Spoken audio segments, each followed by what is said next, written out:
Very simply, photo finish captures time and not space as a basic concept.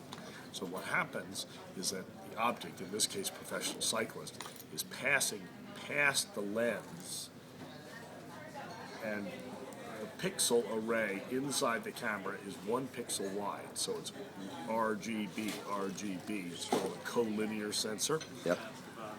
1,300 pixels high. And as the object's passing in front of that sensor, the sensor is slicing minute instances of time.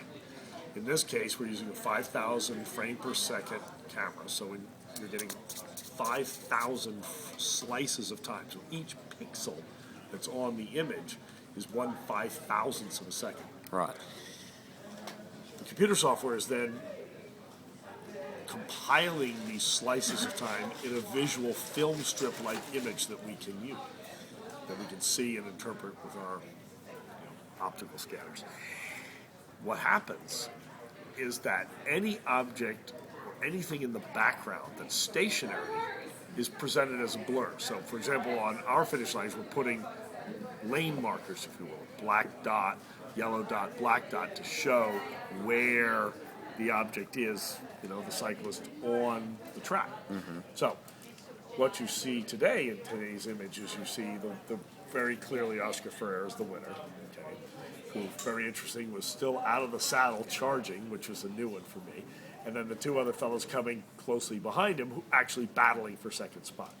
Now, one of the unique things about cycling as a sport is that a bike throw, if you thrust your bike forward and your tire breaks that plane that the camera is lined up on the leading edge of the finish line, even though you might not be traveling faster, your body might not be traveling faster. If you thrust that bike forward at just the right moment, if your skill is such that you can do that, you can gain, 20, 30 centimeters, right, and the win or place, so to speak.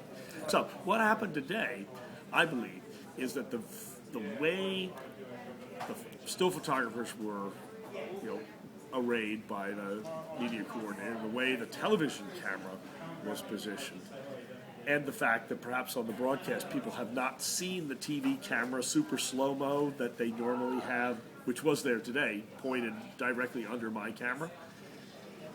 You got the impression that the person, because, again, relative speed. Now, the fellow who got third may, in fact, have been, his body may have been moving faster than the fellow who got second. But again, the guy who got second, if he thrust his bike in there, his wheel is going to break the plane of the line with the photo finish cameras lined up, and he's going to get that place. Mm-hmm. Okay. That's just the way the rules work. But we were using 3 cameras here, which is kind of a unique thing.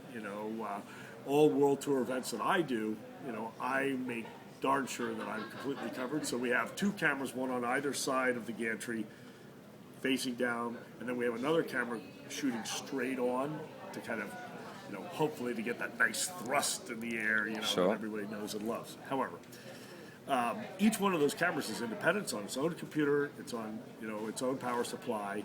So even in the case of, a catastrophic, failure, we have the transponder system and we have the human judges.